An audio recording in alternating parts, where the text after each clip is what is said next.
por eso de repente habemos muchos, otros menos, pero bueno, esperemos que puedan conectarse con la palabra después, los que no están hoy.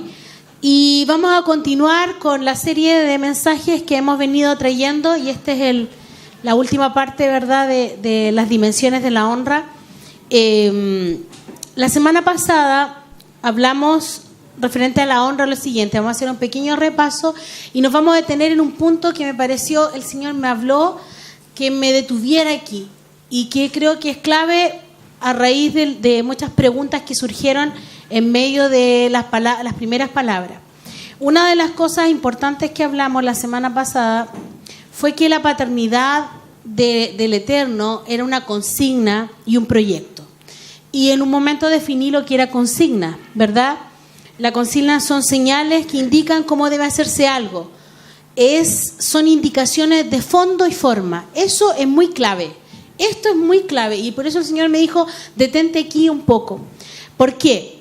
Porque cuando hablamos de que es una consigna y un proyecto, estamos hablando, la paternidad de Dios es una consigna y un proyecto. Esto necesitamos entenderlo, porque muchas veces vemos la paternidad de Dios, como ya lo hemos hablado, como algo almático, como algo sensorial y emocional, y siempre, obviamente eso lo vemos así por nuestras carencias, por nuestros vacíos, pero es mucho más de fondo. Esto es tan necesario, como ya lo hemos venido conversando, es tan importante que nosotros podamos entender que es un cambio de fondo. O sea, es más, no es superficial, no es a nivel de alma, es a nivel de esencia, de sustancia. Tiene que ver con lo que somos, no con lo que sentimos. No sé si me doy a entender. Entonces, cuando hablamos de fondo, estamos hablando de que es algo profundo, que no tiene que ver con una cosa superficial, circunstancial, momentánea. Tiene que ver con algo que es eterno, tiene que ver con algo que es permanente y tiene que ver con algo que es profundo, que tiene relación con nuestra sustancia, con nuestra esencia. Y de forma, porque las formas tienen que cambiar para que la paternidad de Dios se transforme en una consigna en nosotros. ¿Y qué es una consigna? Es una señal. Cuando alguien, por ejemplo, un equipo de fútbol toma una consigna, por ejemplo, ¿alguien se acuerda de algo de la U, del Colo, no sé, algún grito? Omar. Oh, ra. Claro, ganada, ra, tal, ya. ¿Ah? ¿Cuál? Albo campeón, o el león de los de la UPO. ¿Cómo se llama? No. ¿Ah? Más que una pasión, un sentimiento. Esas son consignas. Pero detrás de eso, fíjense que eso es una consigna, algo que se grita, se anuncia. Pero detrás de eso están diciendo, más que una pasión, un sentimiento. O sea, aquí está en alborado, ¿verdad? Por el sentimiento es lo que los mueve. Almáticamente, ¿verdad?, los mueve, por eso ellos van a todos lados con su equipo. O sea, detrás de la consigna, del grito, hay una realidad. Ese es el punto. Entonces, cuando hablamos de paternidad, no solamente estamos hablando de paternidad, sino que estamos hablando de algo que está atrás de esa palabra, que es lo que nos va a llevar a un punto. Cuando, por ejemplo, cuando un equipo anuncia, grita esta consigna, lo que hace es provocar al resto a que se una, a que la masa siga, a que todo el mundo vaya en pos de esa consigna. Por eso que la paternidad es una consigna, porque si nosotros la llevamos establecida en nuestra vida, en nuestra forma de ser, otros van a querer lo que tenemos. No porque necesitamos adeptos, sino porque mucha gente necesita la paternidad de Dios. Ya estamos claros de que dijimos que era una pandemia universal que afectó a la humanidad completa. Por lo tanto, huérfanos sobra, pero hijos están ahí apareciendo de a poco, y bien de a poco. Entonces, por lo tanto, siempre va a haber gente que necesita encontrarse con el Señor, independiente que venga o no venga a la iglesia. Amén. Ok, entonces, estas consignas que dijimos que son indicaciones de fondo y forma, deben respetarse para lograr el fin propuesto. O sea, si nosotros no nos ponemos un plan para poder conseguirlo, no vamos a lograr el fin propuesto. ¿Cuál es el fin? Cambiar los patrones de orfandad por patrones de paternidad. Ese es el plan. O sea, la consigna es necesaria para el fondo y la forma, para poder lograr el fin propuesto. Entonces, cuando hablamos de esto, es que las cosas no van a cambiar a menos que nosotros tengamos un plan trazado, a menos que nosotros nos detengamos a examinar las cosas que tenemos que cambiar y nos propongamos caminar en ellas. No va a haber un cambio aquí en la mente, como siempre lo digo, y me encantó la rutina de Jorge Alice cuando decía: lo pensé, pero no lo dije. Muchas cosas quedan solo en el pensamiento, pero no las decimos y mucho menos las hacemos. Entonces, esto es todo lo contrario. Necesitamos pensarla, hacer un plan, decirla y ejecutarla. ¿Amén? ¿Está aquí? Ok, entonces, la consigna de la paternidad es esta. Romanos 14:17. ¿Quién lo puede buscar, por favor?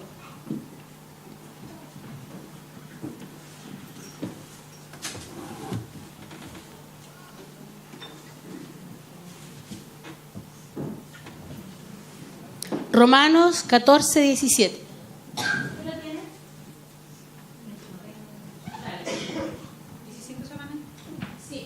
Porque el reino de Dios no es cuestión de comer o beber determinadas cosas, sino de vivir en justicia, paz y alegría por medio del Espíritu Santo.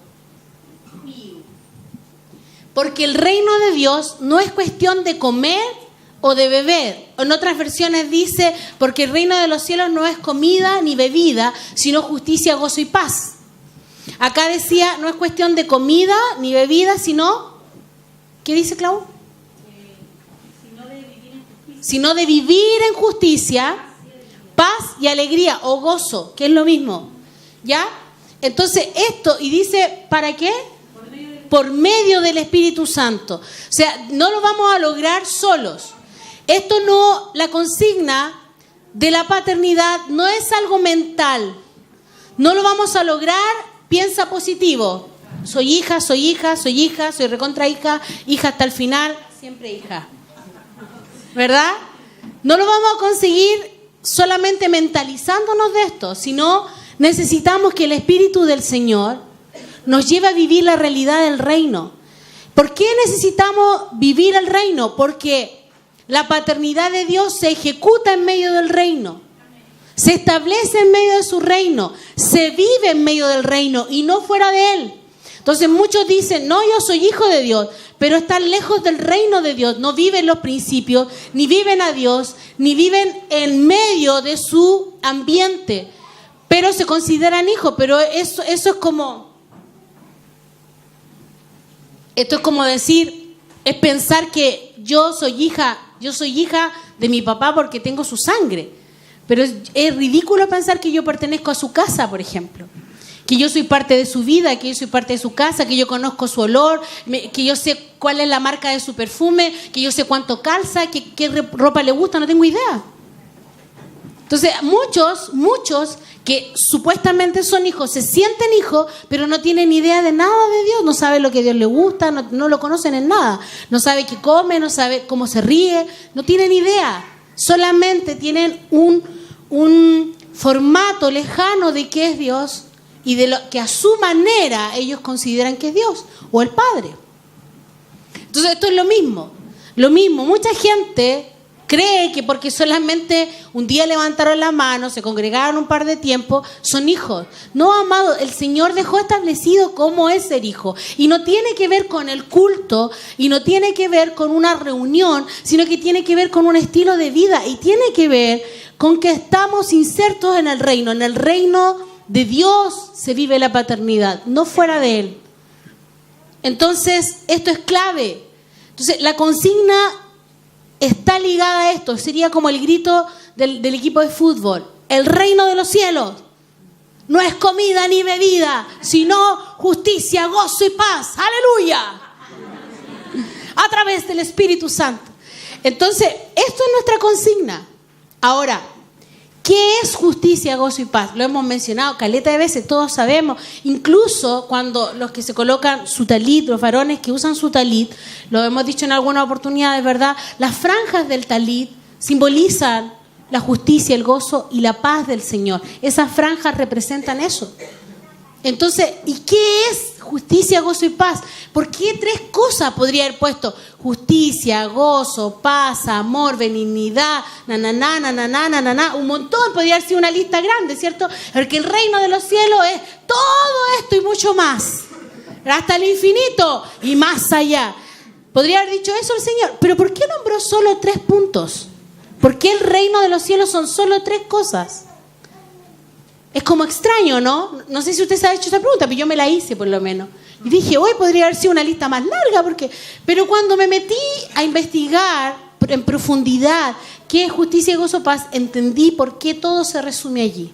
Porque todo se resume allí. El reino de los cielos se resume en estas 3 cosas trascendentales, en este trípode o en esta triada, ¿verdad? En esta triada que suele estar en la Escritura. Muchas veces encontramos 3 puntos de apoyo, como Dios es santo, santo, santo, 3 veces santo, ¿verdad? Como esto, no me acuerdo de otros textos que usábamos incluso en la escuela de profeta para explicar lo que eran los triarmónicos más que las triadas. Los triarmónicos, eso era la palabra. Claro, y ahora ya traíamos en otro tema porque ya hoy día estamos pensando distinto, claro. Pero el punto es que, como vamos evolucionando. No, ¿cuál es la palabra correcta? Vamos. Creo que se nos va revelando el asunto. Un tema de revelación. Y no es que todo esté malo para atrás, pero hay algunas cosillas que necesitan ajustes, ¿verdad? Pero esto tiene que ver con el triarmónico. Esa era la palabra, triarmónico, ¿verdad? Son 3 puntos en armonía que hablan, en este caso especial, del reino. Entonces, ¿qué es justicia? Y esto aquí vamos, amados, a meternos de nuevo profundo. La justicia es una virtud que inclina a mantener o administrar lo que es recto. Fíjense, mantener o administrar lo que es recto. O sea, la rectitud no es un accidente en la vida de una persona, sino que primero, es una esencia que tiene que ser administrada.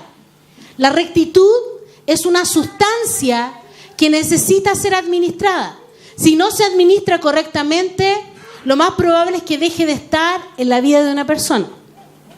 Entonces la justicia es una virtud, ¿verdad?, para mantener o administrar lo que es recto de manera equilibrada e imparcial según una norma. O sea, aquí es importante esto, porque de manera equilibrada e imparcial.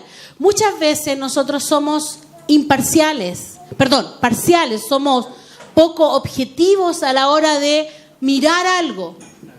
Conociendo la palabra, si a veces actuamos como el mundo actúa.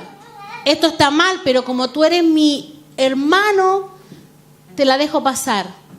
Esto está mal, pero como eres mi amigo, no hay drama. No la apagues tú, apaga un poco nomás, ¿verdad? Entonces, la justicia está hablando de que nosotros necesitamos primero conocer la palabra y actuar imparcialmente o objetivamente. Muchas veces yo he tenido toda una familia a favor de algo que sé que es injusto, que no está bien, por donde lo miren es incorrecto. Y nunca, amado, me he puesto en ese otro lugar, sino que me he puesto en el lugar que corresponde. Mala pata, pucha que feo, pucha que fome, pero si hay que desarraigar una cuestión, hay que hacerlo, punto. Si hay que cortar la cuestión por la cabeza, la cortamos por la cabeza. Y si hay que meterle a la raíz, hay que meterle a la raíz. Pero si algo no está bien, nosotros no podemos hacer vista gorda y no podemos ser, ¿verdad?, actuar como el mundo actúa, como el sistema actúa, acomodando cosas a nuestro favor, sabiendo que están mal. Muchos padres que son cristianos o que son parte de una comunidad saben que sus hijos están haciendo lo incorrecto, y si un pastor les corrige, se enojan. Yo varias veces lo he dicho aquí, yo me recuerdo un montón de veces me tuvieron que llamar del colegio por mis hijos, y en el colegio su hijo, ¿sabe qué? Suspéndalo. Me quedaban mirando los profesores, Y esta señora está loca porque todas las mamás van a pelear. Claro, ¿y por qué? Y que seguramente ustedes le hicieron algo. Es que mi niño es bueno, nunca se porta mal. Y las mamás defienden lo indefendible cuando en realidad los hijos son una cosa en la casa y otra fuera de casa. Y si está comprobado que tu hijo actuó de tal o tal manera, no hay nada que hacer, po. ¿Por qué vamos a estar tratando de tapar el sol con un dedo si eso no estuvo bien? ¿Por qué vamos a tratar de acomodar algo solamente porque es mi hijo? Ley dura, ¿cómo es? La ley pareja no es dura, eso. Para todo. Mala pata. Y yo les decía, suspéndanlo. Suspéndalo. ¿Qué es lo que hacen con los niños cuando hacen esto? Lo suspenden, ya, suspéndalo. Suspéndalo. Le tiene que anotar, anótelo. Lleva tal, ni un problema, deje, yo me lo arreglo en la casa. En la casa me lo arreglo yo. Ni un drama. Y le vas a pedir perdón aquí ahora al tiro al profesor. Pídele perdón. Ahora, al tiro. Por tu falta de respeto. Y no te aguanto que no lo hagas. Así que hazlo al tiro. Y esa era la forma. Porque eso es lo correcto. Porque si no, estamos aumentando un montón de vicios. Y después nos quejamos y vemos, ¡ay, los jóvenes de hoy! ¿Y quién ha formado a esos jóvenes de hoy? Los padres de hoy. Ok. Entonces, de forma equitativa e imparcial según la norma. Las palabras hebreas para justicia, ya la habíamos visto alguna vez, es sedaká, que proviene de la raíz sedaké, que tienen que ver con honradez o rectitud, más que por un pago, el precio de algo, el castigo de algo. Todos hemos visto, ¿verdad?, a lo largo de mucho tiempo, y una vez lo hablamos acá, que veíamos la justicia como lo que se merece. Hizo esto bueno, se merece un premio. Hizo algo malo, se merece un castigo. ¿Sí o no? Pero la justicia en la palabra o por lo que el Señor quiere hablar está relacionado con ser honrado, con ser recto de corazón, con la misericordia. Está relacionado, amado, con misericordia. Pero entonces todos nos hemos ido al punto de hacer misericordia a la viuda, al huérfano. Es más que eso, es eso y mucho más. La misericordia o la sedaká está relacionado con que si Dios hizo algo por ti, tú estás obligado a hacer lo mismo por otros. Eso es sedaká, eso es justicia. Quiere decir que si un día Dios te perdonó a ti y tuvo misericordia de ti, tú no eres quien para no perdonar a quien hizo algo contra ti. Es así, porque si tú lo rechazas, quiere decir que tú estás rechazando el perdón de Dios sobre tu vida. Si tú no perdonas, estás rechazando el perdón de Dios sobre tu vida. O sea, si Dios te perdonó, tienes que perdonar a quien te ofendió. ¿Estamos aquí? Entonces, esto está relacionado. Entonces, hemos entendido la justicia solo con ayudar a la viuda, que ni siquiera eso hacemos. Ayudar a la viuda, ayudar al huérfano, ayudarla económicamente, pero esto tiene que ver con la justicia, es actuar con equidad, actuar con rectitud, y actuar con rectitud está relacionado con que también la misericordia. Por ejemplo, si un día ¿a quién le han perdonado alguna deuda? ¿Sabe que debía no sé cuánto? Fui al banco y de repente estaba todo pagado. Uy, encontré esto, me llegó una plata que no tenía. ¿A cuánto le ha pasado eso? O alguien le perdonó su deuda. Me debía, y no sé, 500,000 pesos y me los perdonaron. No tenías para pagar, estaba endeudado. ¿Cuánto le han perdonado una deuda? Levante su mano ahí. ¿A cuántos le han perdonado una deuda? ¿Sí? Tú estás obligado ahora. También en un momento, no significa que vas a perdonar todas las deudas, pero sí significa que en el momento indicado por Dios, cuando Dios lo coloque en tu corazón, porque lo va a hacer, o cuando sea el año de jubileo, o cuando estés en el 7º año de algo, tú puedes perdonar la deuda de otros y debes hacerlo, porque lo hicieron contigo. Eso es misericordia. Entonces, no solo, ¿verdad?, está relacionado con ayudar a la viuda y al huérfano, que es base de la vida, ¿verdad?, de Dios, es base, eso es básico. pero también es mucho más amplio y está relacionado con eso. Si a ti te trataron bien, te trataron con amor, te corresponde tratar a otros con amor.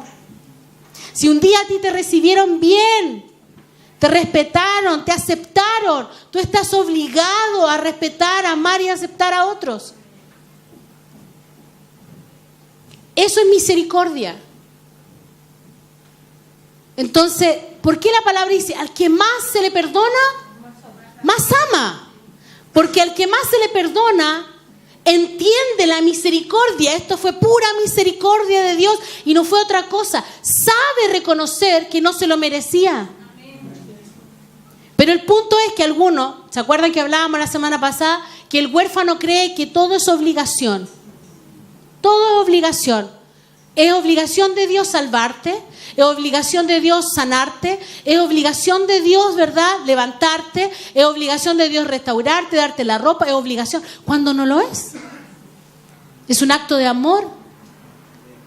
Porque Él es bueno, por eso lo hace, pero no es obligación. Es como los hijos, y hacíamos el paralelo entre los hijos. Decíamos, ¿cuántos hijos creen que es obligación que les compremos zapatillas, que les demos de comer? Es obligación que tenemos que tenerle todas las cosas. No es obligación. Lo hacemos porque los amamos y nos preocupamos por ellos, pero no es mi obligación.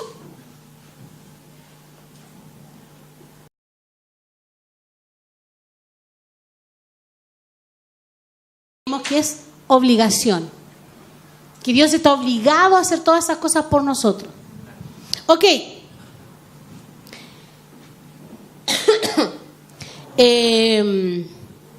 Sedaká, justicia, también se traduce por fidelidad y lealtad. Entonces, el reino de los cielos es justicia. El reino de los cielos, en otras palabras, es fidelidad. Ser fieles. A Dios primeramente, fieles. ¿Qué decía la hermana Siria?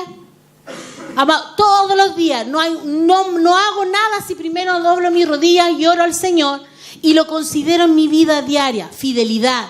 Otros son fieles en sus diezmos, en sus ofrendas, son fieles en el servicio. Fidelidad es clave. Entonces el reino de los cielos es fidelidad. El reino de los cielos es misericordia. El reino de los cielos es perdonar, porque está incluido dentro de la justicia. Entonces, si alguien en este lugar es infiel, no está dentro del reino de los cielos. Si hay entre nosotros un desleal, no está dentro del reino de los cielos. No está inserto, no está manteniendo la sustancia, no está manteniendo, ¿verdad?, lo que el Eterno puso en nosotros. No lo está administrando. Partimos diciendo eso. Entonces, fidelidad y lealtad. Dos puntos que vimos el año pasado y el antepasado en el seminario de lealtad. Que 100 personas de este lugar pasaron por ese seminario, pero se les olvidó, así como terminaron las clases, ¡pum!, pasó. Esto es eje de nuestra vida, amado. Eje de nuestra vida. Si tú no manejas estos principios, tú no estás caminando en el reino. Estos son principios eje, en esto consiste el reino. Y en medio de este reino habita el Padre, al cual nosotros le decimos Abba Padre. Ahí habita, en medio de este reino. O sea, alguien que es fiel, alguien que es leal, está habitando en medio de él. Está obteniendo su sustancia y la está administrando correctamente. Ok, entonces, estos puntos, ¿verdad? Sedaká, fidelidad, lealtad, se trata pues de un término vinculado a las relaciones sociales en armonía, este triarmónico que estábamos hablando. Y esto habla de la existencia de una norma o de un patrón. Fíjese, de una norma o de un patrón. La semana pasada dijimos que necesitábamos romper los patrones de orfandad para darle paso a los patrones de paternidad. Dijimos que una idea o un pensamiento generaban una conducta y la conducta generaba un patrón. los patrones se transmiten a las próximas generaciones. Dijimos que si hay un patrón de orfandad, literalmente se lo estamos pasando de regalo al tiro a la próxima generación, a tus hijos. Y a los hijos de tus hijos si no haces el cambio. Entonces, para hacer un cambio necesitamos romper el patrón de orfandad y establecer un patrón de paternidad. Lo que significa que hay una idea aquí en nuestra mente que tiene que cambiar, un pensamiento que tiene que ser transformado y una conducta que tiene que dar a luz para que entonces el patrón de la paternidad pueda aflorar. Nada va a ocurrir, vuelvo a decirlo, nada va a ocurrir si no establecemos un plan de trabajo. Así se rompen los patrones de orfandad, con un patrón de paternidad. ¿Estamos aquí? Entonces, cuando decimos justicia, analicémonos mientras hablamos. ¿Cuántos de nosotros verdaderamente vivimos en la justicia de Dios? Porque si el reino de los cielos consiste en justicia, gozo y paz, ¿cuántos de nosotros verdaderamente estamos caminando en la justicia de Dios de acuerdo a la definición de Él y no a la que nosotros tenemos de este mundo? ¿Cuántos verdaderamente somos justos? A través de Yeshua fuimos justificados delante del Padre, pero eso no significa que la pega quedó lista. Caminar en justicia es pega nuestra. ¿Sí o no? Claro que sí, pues. Ok, entonces, eso es cambiar un patrón. Es analizar de acuerdo a la palabra. Si no soy misericordioso, si Dios me perdona y las quiero todas para mí, me hincho como un sapo, pero no soy capaz de generar misericordia hacia otros, no se está cumpliendo el punto. No hay justicia en mí. Si solo quiero que me perdonen a mí, quiero las puras ganas para mí, pero soy incapaz de dar, entonces no se está cumpliendo el objetivo. No hay justicia. Si solo Dios me bendice, pero con la bendición solamente agarro todo lo que sea y hago crecer mis bienes y me compro cosas, pero soy incapaz de dar, entonces no hay justicia en mí. Porque el que Dios te bendiga tiene un motivo y una razón, y ese motivo y esa razón están sumamente claros en la palabra, y es dar a otros. Si a ti te perdonaron una deuda, tienes que perdonar lo que otros te deben también. No todos, por eso estoy hablando, claro, o sea, por una dirección de Dios, porque muchas veces nosotros tenemos amarradas a las personas. Hay gente que no te va a poder pagar, por eso es que la palabra también es clara cuando dice que no tenemos que prestarle a alguien que no tiene.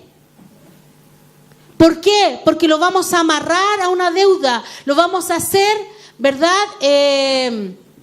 Lo vamos a dejar esclavizado de aquello. Pero si tenemos el recurso y lo podemos dar, entonces tenemos que regalarlo en lugar de prestarlo. ¿Se entiende? Esa es la forma que la palabra establece. Si tú ves que una persona pobre te pide prestado 10,000 pesos y tú sabes que no tiene trabajo, que lo está pasando pésimo y que esos 10,000 pesos van a ser para llevar comida a su casa o pan a su casa, no se los prestes, regálaselos. Si te está pidiendo 100,000 pesos para pagar la luz de su casa, para comprar un gas para alimentar a su familia, si esos 100,000 pesos incluyen, no sé, cosas básicas de una casa, y tú tienes el dinero, ¿por qué se lo vas a prestar si lo vas a amarrar y no tiene cómo pagártelo? Y el Señor te bendijo y puedes hacerlo, entonces dalos. ¿Se entiende? Porque si no, ¿qué vas a hacer? Esa persona tiene necesidad, por eso lo está haciendo, pero lo vas a prestar y lo vas a dejar amarrado a una deuda que a lo mejor no va a poder pagar. Y eso le va a generar vergüenza, eso le va a generar peso, más angustia de la que ya tiene. Y eso está en contra de la palabra.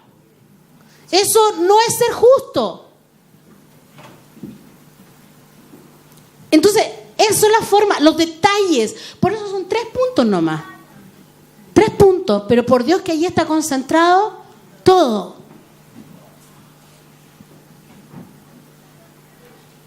Cuando habla también de, por ejemplo, de la justicia, del peso exacto. Por ejemplo, en Levítico 19:36 habla y dice que tu pesa sea exacta. Eso también es justicia. Cuando modifican las pesas, ¿verdad? Cuando venden, pero le están quitando 100 gramos a cada cosa. Y acomodamos la cuestión para engañar al otro. Eso es ser injusto. Y la palabra también lo declara y habla de que en la justicia tu peso sea exacto. De la medida justa. No le robes a nadie, no quites algo, no acomodes algo. Por ejemplo, mira, mi hermano, los que venden cartón, de repente, ¿qué hacen? Lo mojan para que pese más. ¿Qué están haciendo con eso? Robando, engañando al otro. ¿Me entiende? Entonces, de eso se trata. Entonces, vivir la justicia no es dar y pagar o darle a una viuda y que listo, soy justo delante de Dios. Es mucho más profundo que eso. Por eso la consigna es fondo y forma. Fondo, porque es profundo, porque no son cambios superficiales, porque no son cambios mentales. La mente piensa positivo y cambié. No, son cambios de acción, de forma, donde nuestra forma de vida tiene que ser modificada. Tenemos que empezar a cambiar patrones que están torcidos en nosotros. Hay gente que es winner, le encanta joder a otros. No, yo primero y los demás se joden nomás. Eso es un patrón de orfandad torcido y que no pertenece al reino de los cielos. No está ligado al Dios que tú sirves. Entonces es fácil hablar y decir, no, yo soy hijo de Dios. Pero hago todo lo contrario, vivo de una forma tan torcida. Gozo, otro punto. Del hebreo simja o simja, que significa alegría. Y fíjese lo que significa esta palabra. Esta palabra no está sujeta a lo externo, sino a lo interno. Significa estado de convicción, seguridad y deleite. Gozo es estado de convicción, seguridad y deleite. Cuando la palabra dice que tener por sumo gozo, cuando estén en diversas pruebas. Tener por sumo gozo. O sea, ¿quién puede tener sumo gozo cuando está viviendo un día de enfermedad? El decreto de una enfermedad. Nadie tiene gozo cuando está a punto de perder su casa. Pero aquí está hablando, porque alguien, ¿cómo vemos el gozo o la alegría? Lo vemos como algo externo. Pero la definición de gozo es algo interno, no externo. El gozo no tiene que ver con alguien que anda todo el día, ja, ja, ja, ja, ja, ja, ja. Oye, la hermana buena para el gozo, fue llena del gozo del Señor, ¿verdad? Se ríe todo el día y está llena de gozo. Hay mucha gente que se ríe todo el día y que no tiene gozo, porque no tiene convicciones. El gozo es, por eso Pablo lo define así, sumamente claro, dice, tener por sumo gozo cuando se encuentran en diversas pruebas. Porque en la prueba se ve el gozo. Si hay o no hay gozo. La hermana Siria, ¿verdad? Ella no estuvo así deprimida, aunque se bajoneó. Seamos realistas. Se bajoneó cuando le dieron el decreto, porque fue un decreto. Tiene diabetes. Y se bajoneó. Pero ¿qué hizo después? La convicción del Dios en el que ella creía o cree, ¿verdad? La hizo levantarse por encima de la prueba. Levantarse por encima de la prueba. Y eso es la diferencia entre gente que tiene convicción y gente que no la tiene. Cuando se encuentran en pruebas distintas, de distintos tipos, el gozo del Señor que Él regala, que no lo compras, que no tienes que hacer un canje para tenerlo, Él lo da, Él lo expande, Él lo imparte, genera en ti un estado de convicción, no es una emoción. Por eso digo, no es externo, no es un momentum de alegría, es un estado de una convicción total. Estoy aquí, estoy viviendo esto, pero sé que este no es mi fin. Estoy pasando esta situación, pero sé que esto va a pasar. Muchas veces me he encontrado en días terriblemente difíciles, Y lo único que sé, que esto va a pasar. No tengo idea, Padre, cómo lo vas a hacer. No sé cómo me vas a sacar de esto. Pero sé que el sol de justicia va a brillar sobre mi cabeza. Porque sé quién eres, porque te conozco. Amén. Eso es convicción. Y entonces puedo tener paz. ¿Por qué el reino de los cielos es justicia, gozo y paz? Dijimos, es un estado de convicción y seguridad. El gozo te provee seguridad. Tú sabes quién es tu Dios. Y eso te hace reír en medio de lo que estás pasando. Te puedes reír, puedes tener descanso, puedes dormir. Hay gente que no duerme porque no tiene gozo. No duerme nada. Piensa y se angustia y no duerme. Pero cuando hay gozo, cuando hay convicción, puedes cerrar tus ojos y aunque todo está mal, nada está mal porque tú, Señor, tienes el control de todo. ¿Amén o no amén?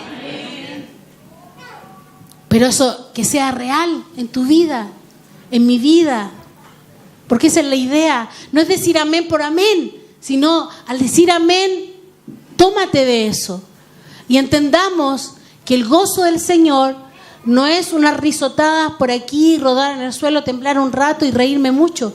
El gozo del Señor es convicción, seguridad y deleite. ¿Sabe por qué? Porque hoy día ella se está deleitando. Pero pasó por un momento donde tenía que aplicar la convicción. Pasó por otro momento donde estaba segura de que Dios la iba a sanar. Y eso es el gozo. Entonces, por ejemplo, el gozo de ser hijos. El gozo de pasar las pruebas. El gozo en su palabra. El gozo por el crecimiento de otros. La convicción y la realidad del deleite que me provoca ver a mis hermanos bendecidos.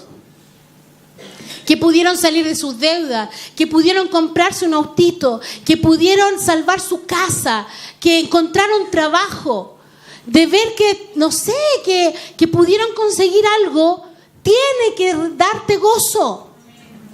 Te tiene que producir alegría, deleite, porque tú estás viendo al Señor bendecir a tus hermanos.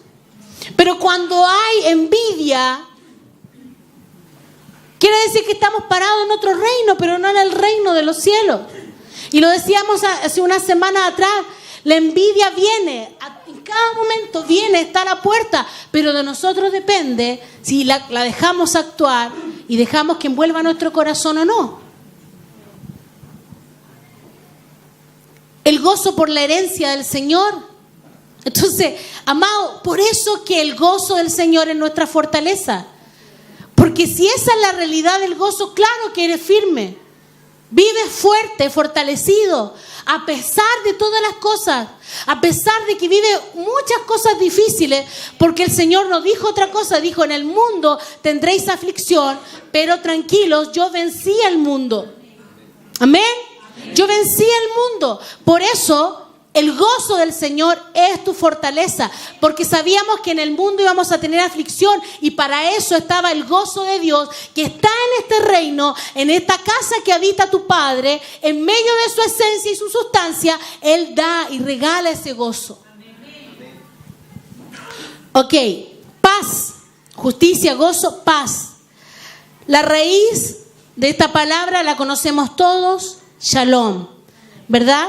Y se vincula con Leshalem Alehim, que significa completar, retribuir, compensar.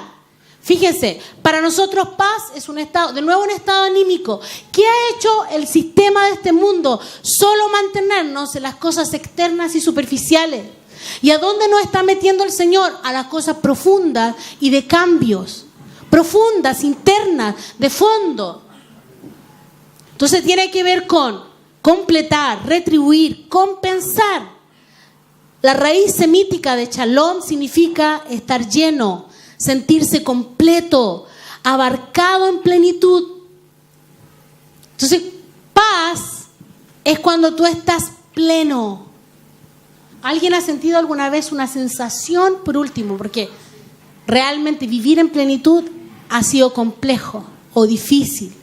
pero ¿alguien ha sentido alguna vez una sensación de plenitud? No diga cuando se compró los zapatos que le gustaban, porque en realidad eso, mira, dura un rato hasta cuando se te manchó. Oh, se rayaron. Oh, pisaste el barro, sonaron. Y dura poco. Pero una sensación de plenitud, algo, no sé, a lo mejor cuando, en el caso de las mujeres, cuando tenemos un hijo, es como algo tan pleno que parece que te llena todo, así, una sensación tan exquisita. Y tienes un hijo en tus brazos y eso te provoca plenitud. Y esto tiene que ver, Shalom, tiene que ver con sentirte completo. No me falta nada, lo tengo todo, pero vamos a entrar un poquitito más allá.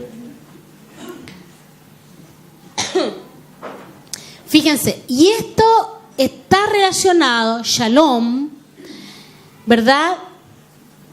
Tiene que ver con esto, amados. Shalom es el lugar donde todo florece.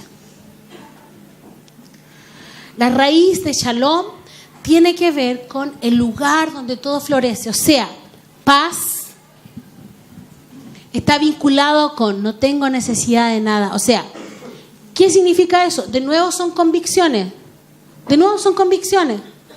Puedo no tener nada, pero si lo tengo a Él, lo tengo todo. Pareciera mental, pareciera un ejercicio mental, pero es de convicción. Porque de verdad, que puedo no tener nada y si lo tengo a Él, lo tengo todo. Y lo digo con tanta convicción porque algún día pasamos por esos días donde no teníamos nada. Pasamos por el momento donde teníamos muchas cosas, no todo, pero muchas cosas, un bienestar, un pasar, una cuenta corriente, tarjeta, muchas cosas. Y el Señor nos quitó todo para darnos todo. ¿Y qué era ese todo? No nos devolvió una cuenta corriente. Teníamos auto y lo tuvimos que vender en ese minuto porque estábamos hasta aquí de deuda. No nos dio trabajo. Necesitaba trabajo mi esposo. No nos dio trabajo. Pero nos quitó todo para darnos todo. ¿En qué sentido? Cuando nos quitó todo fue cuando empezamos a conocer la fe. Cuando empezamos a vivir de verdad dependiendo de Dios porque no teníamos otra alternativa. Nuestros padres vivían en Talca y nosotros en Santiago, con 2 hijos, una recién nacida y otra que era bebé, sin nada, hermano. Un día solo teníamos sal, solo sal. Cuando hay solo sal, eso es no tener nada, pero nada. Porque de repente decimos, hoy no tengo nada que hacer. Y hay tallarines, hay arroz, habrán algunas verduras por allí, un tarrito de algo. Pero muchas veces decimos, no tengo nada. O no tengo nada que ponerme. Tenemos un closet lleno de ropa. ¿Verdad? Nada nuevo que ponerme. Pero tenemos muchas cosas que están ahí. Entonces, cuando el Señor nos quitó todo, para darnos todo, ese todo ya no era bajo el prisma, bajo los conceptos que nosotros teníamos de todo. Ya eran otro todo. Era la fe, desarrollar una fe de confiar plenamente en el Señor porque estábamos contra la espada y la pared. No teníamos en quién más confiar. No teníamos a quién pedirle. Solo el Señor sabía lo que necesitábamos. Aprendimos como matrimonio a afiatarnos de tal manera, espiritualmente hablando, que sabíamos lo que el otro estaba pensando. Nos conectamos espiritualmente y el Señor comenzó a darnos todo. Empezamos a entrar en un lenguaje espiritual que antes de eso no lo teníamos. Entonces nos quitó todo para darnos todo, que no era el mismo todo que ya teníamos. ¿Está aquí? Entonces, tener todo no es bajo las expectativas de este mundo. Estar completo no tiene que ver con todo lo que me satisface, le satisface a mi carne, sino todo lo que necesita mi espíritu. Eso es todo. Eso es plenitud. Si alguno aquí en algún momento ha tenido todo lo que necesita su espíritu, está pleno. Es como decir, estoy listo. Ven cuando tú quieras, me voy contigo. Porque tengo todo lo que quiero está. ¿Se entiende? ¿Aló?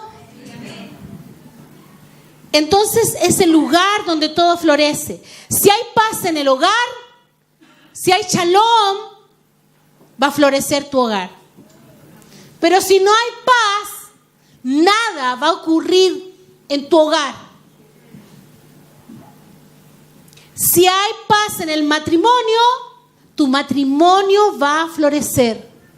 Si el shalom de Dios está en tu casa, en tu matrimonio va a florecer, va a reverdecer, se va a levantar. Pero si no lo hay, nada va a ocurrir. Entonces, paz no es, hoy tengo paz, estoy tranquila, estoy llena de paz. No, amado. Es el lugar donde todo florece. Shalom tiene que ver con plenitud de Dios. Si hay paz en esta comunidad, entonces va a florecer. Para que eso ocurra, tenemos que doblegar la soberbia, el orgullo, la estupidez. Y tenemos que solucionar conflictos con Dios y entre nosotros, para que entonces la comunidad florezca. Si hay paz, va a ocurrir. Amén.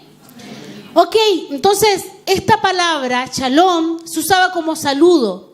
La palabra shalom transmite un deseo de salud, de armonía, de calma, de tranquilidad para aquellos a quien está dirigido el saludo. O sea, se comenzó a usar, fíjese, ¿por qué se comenzó a usar? Y ustedes pueden verlo entre los judíos, ¿verdad? Que es el registro que tenemos de Israel hoy día visible, que dicen shalom, ¿verdad? O muchas veces nosotros alguna vez decimos shalom.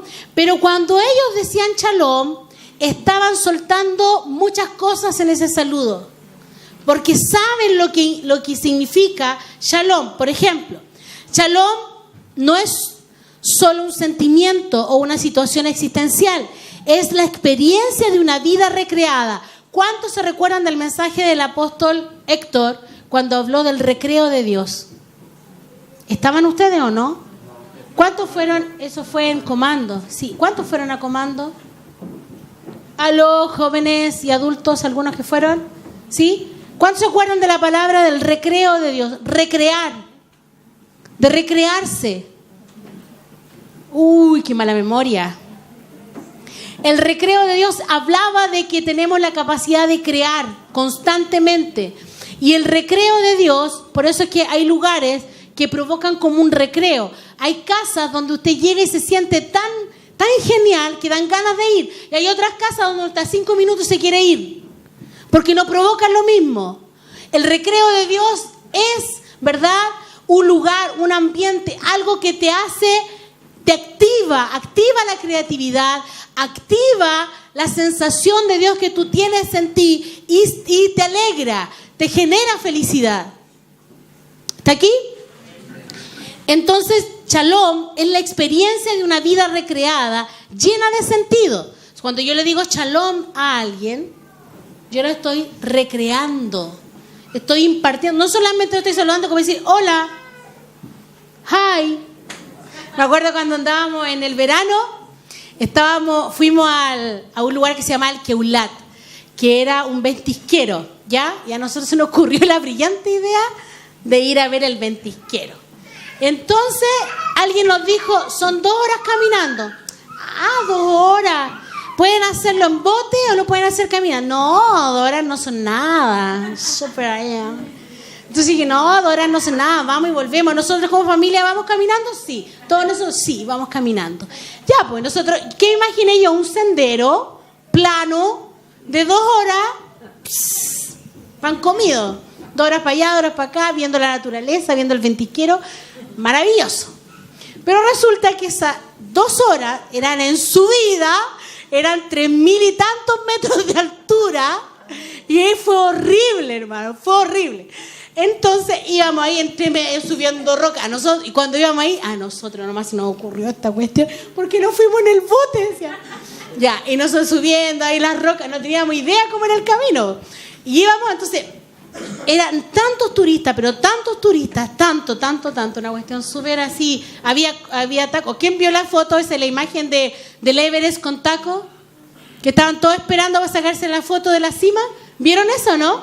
En el Everest, un taco, una fila de gente que subió para llegar a la parte, al pico, digamos, más alto del Everest.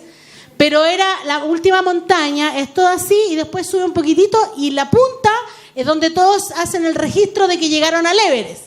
El punto es que se hizo un taco, porque es la fecha donde más gente va, y varios por parar murieron. Porque no pueden parar, porque a ese nivel de altura la gente no puede detenerse. Tiene que seguir caminando por el ritmo, porque ahí se paraliza el corazón, etc. El punto es que acá estábamos en las mismas, era un taco, hermano, así de gente. Entonces la gente pasaba y era, hola, hola, hola, hola, hola, hola, hola, hola, porque eran hartos. Hola, hola, hola, hola. ¿Y qué hizo mi esposo?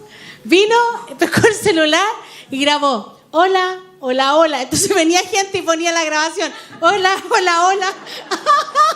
Y toda la gente muerta en la risa, venían unos extranjeros, hola, hola, hola. Y el Juanjo con el celular, porque ya estábamos chatos de saludar tanto que, hola, hola, hola, todo el camino.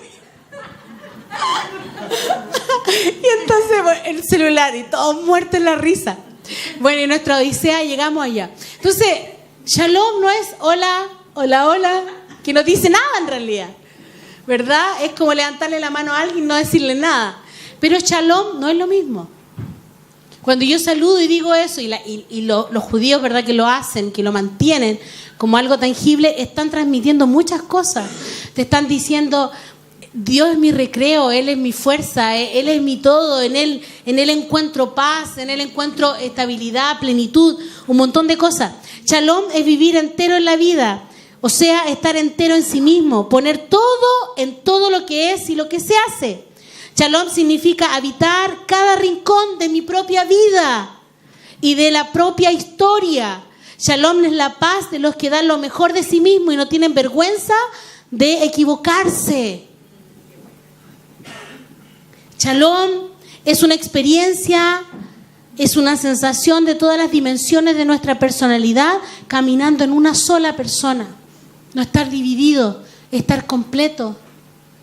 ¿Cuánta gente de pronto hace una cosa y piensa otra y tiene la media crisis y está completamente dividido? Quiere hacer algo, pero su cuerpo y su carne le dice otra cosa. Eso no es estar en paz. Eso es estar en un conflicto continuo. Eso es no tener la paz de Dios. Es no habitar en el reino. No estás habitando en el reino si estás en un conflicto continuo, dualidad, si estás dividido dentro de ti mismo. Shalom es no estar dividido, es estar pleno, es estar en concordancia con todo lo que tú eres, es ser tú y con el Señor uno solo.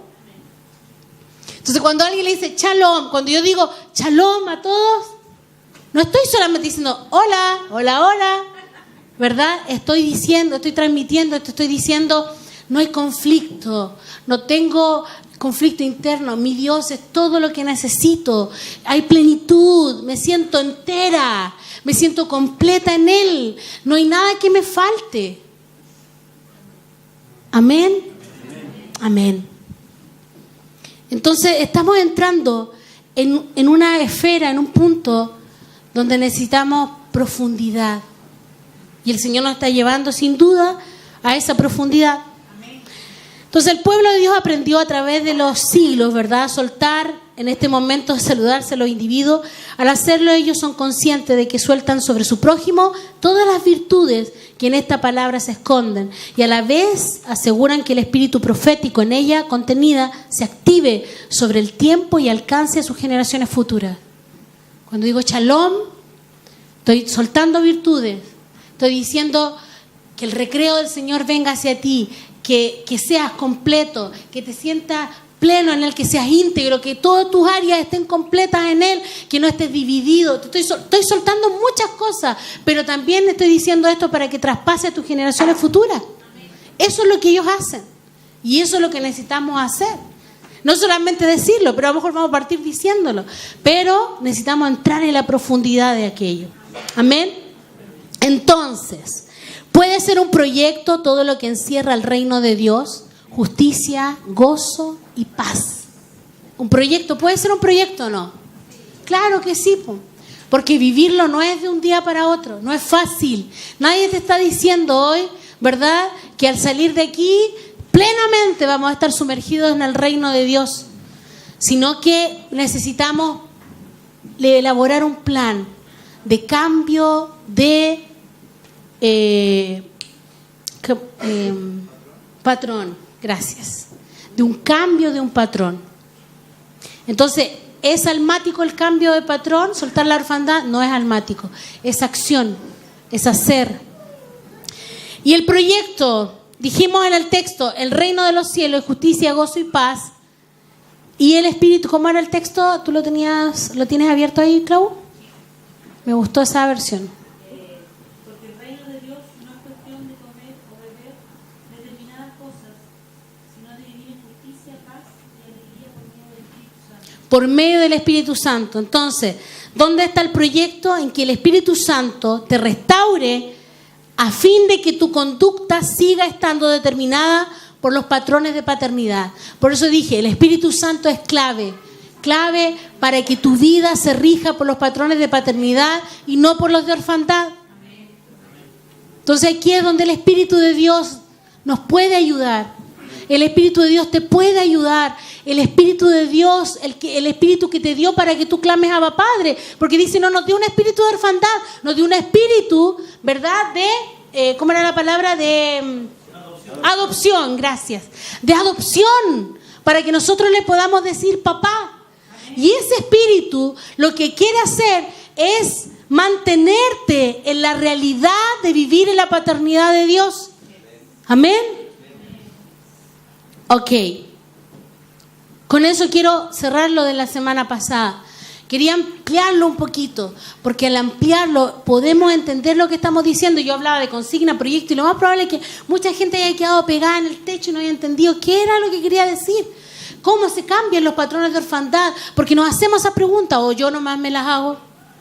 Porque todos estamos claros, dijimos estamos ya todos claros de que hay muchos rasgos de orfandad en nosotros, pero la pregunta era ¿cómo lo cambio? ¿Cómo hago el cambio? Y el cambio se hace viviendo la palabra. Si la desmenuzamos, si empezamos a ver que he sido injusto, que no vivo en la justicia, porque no hago misericordia con otros, porque solamente he disfrutado de la misericordia de Dios, pero nunca la he pasado a otro, nunca la he hecho vida para otro en forma continua, porque más de alguno a lo mejor alguna vez en su vida hizo algo de misericordia por alguien, pero esto es todos los días, tiene que ser un estilo de vida. El gozo, convicciones reales, seguridad y deleite, eso es gozo. Entonces tengo que aprender a vivir en la convicción de quién es mi Dios. Eso me va a dar gozo, me va a dar seguridad y me va a hacer deleitarme en Él, porque voy a ver a Dios en todas las cosas. La semana pasada una hermana que estaba alejada hace mucho tiempo, que no venía, la hermana Paola Roa, ¿verdad? Se paró aquí y dijo, doy gracias a Dios por esta enfermedad, porque trajo algo extraordinario. Eso es tener gozo, porque detrás de eso hay convicción. ¿Quién se alegra por un cáncer? ¿Quién se alegra? ¿Quién dice? Y esto lo dijo ese día, pero también me lo dijo a mí la semana anterior, cuando todavía no tenía el resultado de los exámenes. Ya estaba decretado el cáncer y estos exámenes eran para ver las metástasis. Y la semana anterior me dice, pastora, es súper difícil, y lloraba en mí y me dijo, pero ¿sabe qué? Esto es lo mejor que nos ha pasado. Entonces, alguien que dice eso es alguien que logra ver a Dios en cada cosa, en cada situación de su vida, en todo lo que le pasa. Entonces, ese es el punto. Tener gozo es ver a Dios en cada cosa, en cada situación, en cada circunstancia de tu vida, en todo. Es darle gracias a Dios. Cuando nos pasó el accidente, lo mismo, uno dice, pucha, la lesera otra vez, tener esta burrada, tener que gastar. Pero cuando vimos y miramos y dijimos, bueno, bendito perro. Y realmente fue un bendito perro. Ese perro era un perro de Dios. Era un perro de Dios. ¡Qué perro de Dios! Porque se cruzó en el momento preciso y detuvo ese auto, hermano. Nosotros después con papeles en la mano, ¿verdad? La automotora nos dijo, ustedes se hubieran matado. Ustedes siguen con este vehículo, se matan.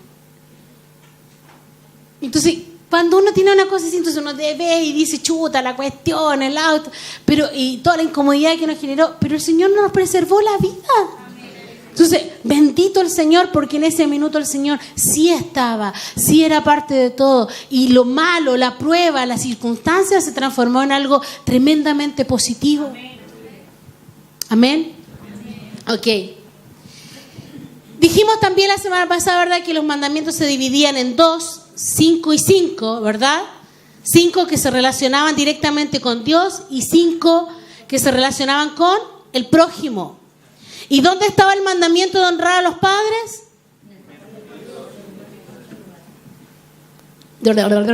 ¿Dónde? En el 5.º mandamiento, ¿verdad? En los primeros 5.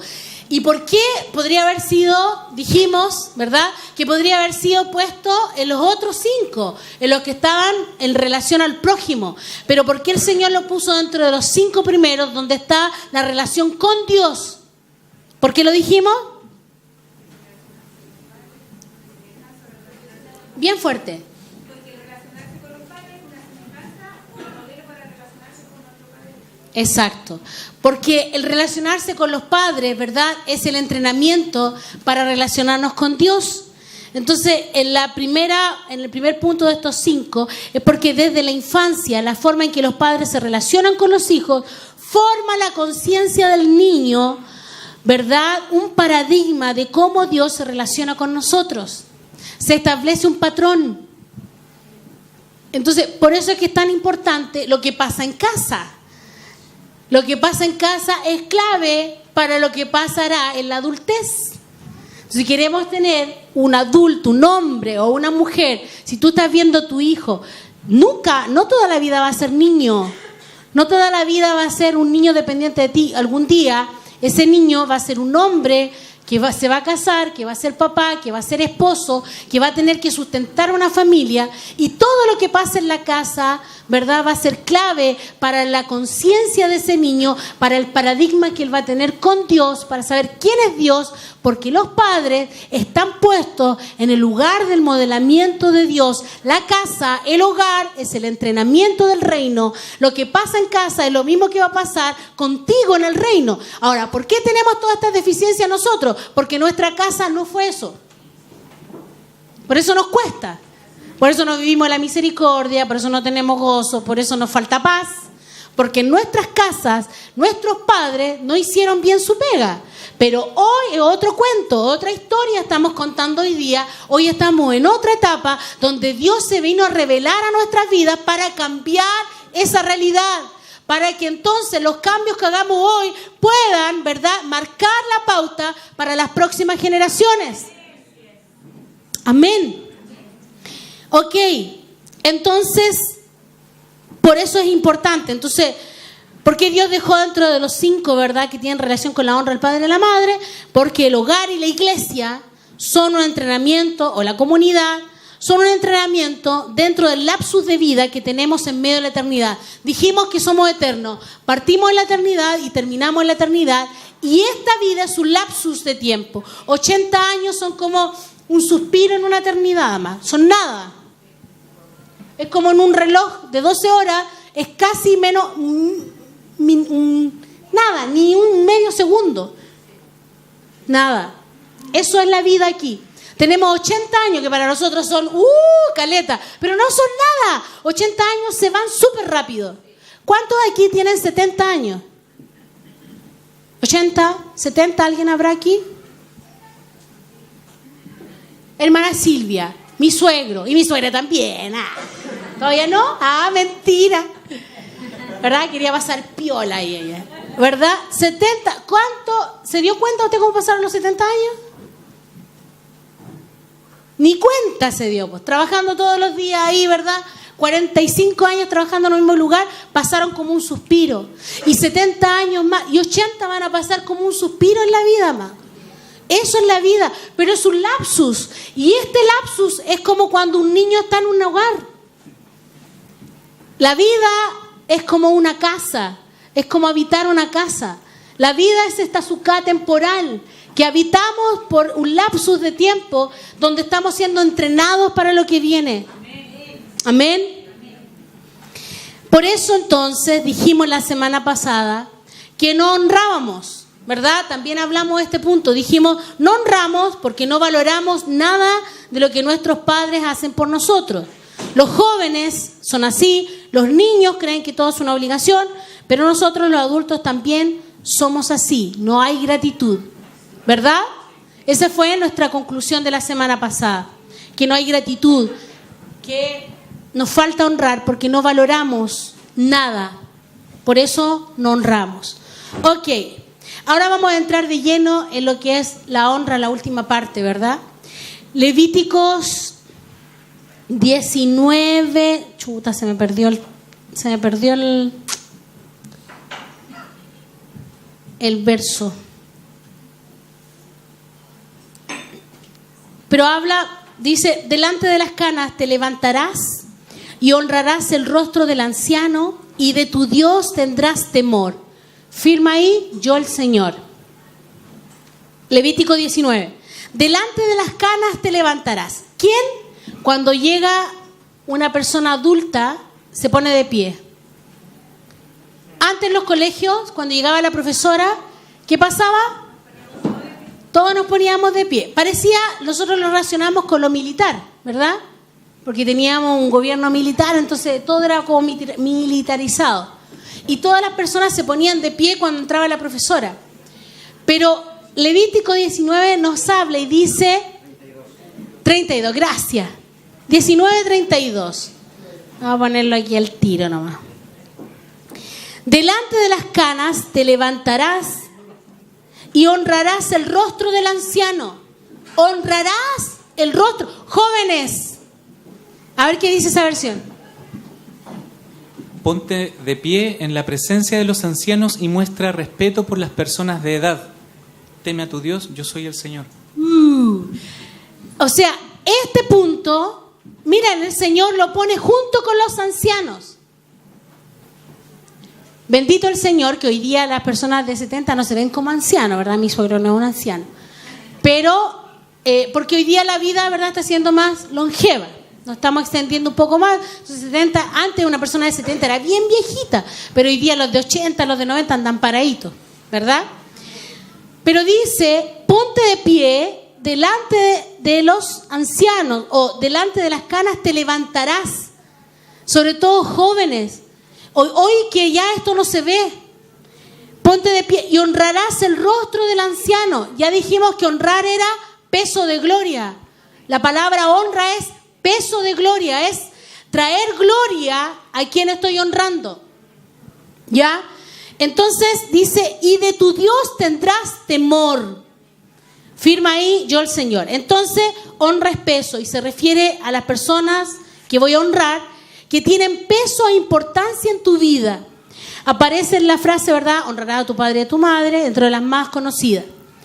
Cuando decimos honrarás a tu padre y a tu madre, se refiere principalmente a dos puntos: a obedecer y a respetar. Honrar al padre y a la madre tiene que ver con obedecer y respetar, especialmente a aquellos que te dieron la vida. Por eso es que, fíjense que en todo momento hay un paralelo entre Dios con los papás. Porque ¿quién nos creó? ¿Quién nos creó a nosotros? Dios. Y Él nos dio la vida, ¿sí o no? Pero ¿nacimos a través de quién? Entonces nuestros padres también nos dieron vida.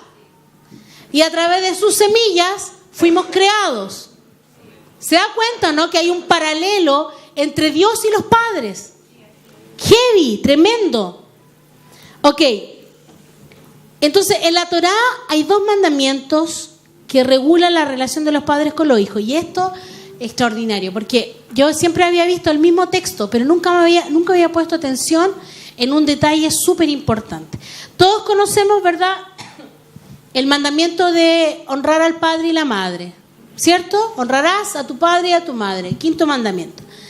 Pero Levítico 19:3 dice, ¿quién me lo lee? Por favor. Levítico 19:3. Ahí mismo ponelo, Feña. Ya. Cada uno temerá a su madre y a su padre, y mis días de reposo guardaréis. Yo, Jehová, vuestro Dios. Cada uno, ¿qué dice? Temerá. Temerá a su padre y a su madre. Era 19:3. Tenga gran respeto, decía tu versión. Cada uno tenga gran respeto. Fíjese que es distinto a honrar. El Levítico está dando un punto y en los mandamientos, ¿verdad? Está hablando de honra. Dos cosas distintas.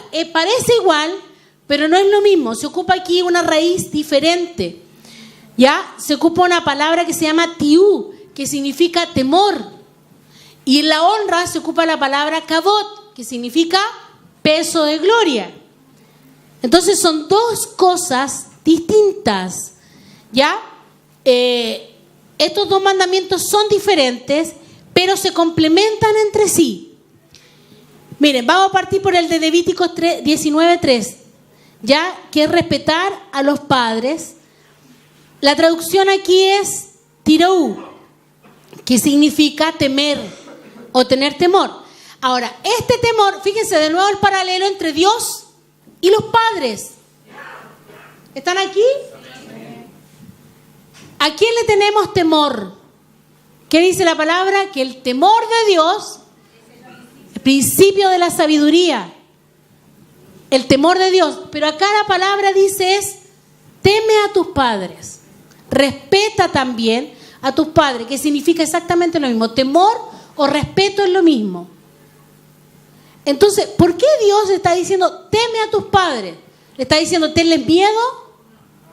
Está diciendo, respétalos. Respétalos. Es súper distinto, ¿verdad?, a honralos. Es distinto, pero se complementan. Entonces, de nuevo tenemos el mismo paralelo. A Dios le tenemos que tener temor y a los padres también temor, respeto. Ok, entonces no es tenerle miedo, sino un temor reverencial, respeto. Respetar a los padres incluye todo lo que no debemos hacer a nuestros padres. O sea, el respeto está centrado en lo que no tengo que hacer. Es lo mismo que con Dios, exactamente lo mismo. Por ejemplo, algunos ejemplos de lo que no debo hacer con mis padres. No puedo llamar a mis padres por su nombre particular.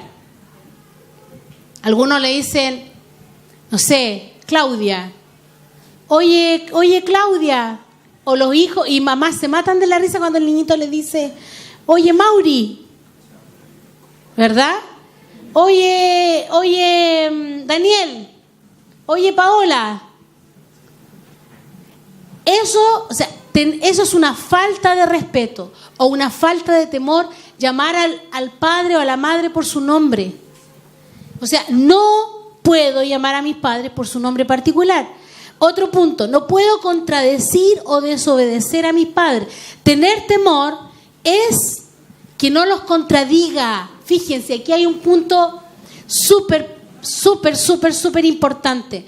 Sobre todo los jóvenes de este tiempo, y todos los jóvenes, en realidad nosotros también lo hicimos cuando éramos jóvenes, pero todos los jóvenes tienden a hacer lo mismo, y es a contradecir lo que un padre o una madre está diciendo. Es llevar la contraria. ¿Cuántos escucharon eso alguna vez? Me lleva la contraria, decían las mamás, ¿verdad? Me lleva la contraria y me contradicen todo. Si yo digo blanco, negro y todo lo demás. Eso es una falta de temor. No respetar a los padres es contradecirlo cuando te dicen una cosa y tú por ejemplo, abrígate. No, si no hace frío. Abrígate. No, pero es que no hace frío y voy con esto, no sé qué, no sé cuánto. Y lo estás contradiciendo, ¿verdad? Se justifican y contradicen todo lo que un padre está diciendo. Eso es falta de temor. Y el Señor lo pone en paralelo con él. Es lo mismo cuando... Entonces, volvemos a traer el mismo punto. Cuando en tu casa tú permites que un hijo te contradiga, o ustedes, nosotros hijos, contradecimos a nuestros padres, quiere decir que con Dios te vas a comportar de la misma forma. Toda persona que contradice a sus padres también contradice a Dios. Porque la casa es el entrenamiento que marca la pauta en cómo nos vamos a comportar con Dios. Entonces críe niñitos que no tienen límite y cuando grandes no los van a tener. Entonces, si tu hijo te contradice y todo el tiempo te contradice, tenemos que hacer algo con eso y enseñarle el respeto. Enseñarle la varilla, dijo mi suegra. Entonces necesitamos hacer ahí un cambio. Porque este paralelo que el Señor nos está estableciendo, nos está colocando, está marcando pautas súper trascendentales. Muchos de nosotros somos así porque nadie nos dijo lo contrario cuando éramos chicos. Un hijo o una hija no deben sentarse, por ejemplo, en el lugar designado para su padre o su madre. ¿Cuántos, por ejemplo, llegan y les da lo mismo? ¿Dónde se sienta? Uno va de repente a una casa, por ejemplo.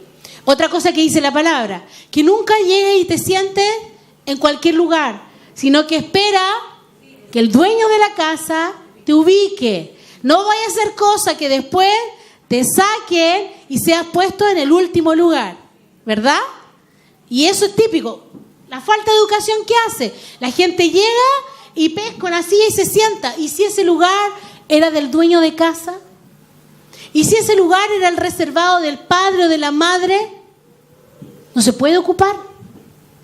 No se puede ocupar. ¿Ah? Claro, llegan los niños, entran y se sientan. Ahí los papás, ojo, porque nosotros no podemos permitir, espera, nos tienen que ubicar. Y uno espera. Entonces dice, pase a la mesa. Y uno se queda ahí de pie. Pero siéntense. Sí, claro, pero ¿dónde nos sentamos? Ah, claro, sí, siéntese aquí, su hijo acá, su otra hija allá, su otro hijo acá y acá, nosotros, acá papá. Y uno se ubica y se sienta. Y eso es educación. Eso es respeto por la casa donde estoy, a donde voy. El respeto por tu propia casa. Si el padre de familia tiene un lugar en la mesa, los hijos no pueden pasar a llevar ese lugar. Porque eso es una falta de respeto. Porque ese lugar está reservado para el papá o para la mamá.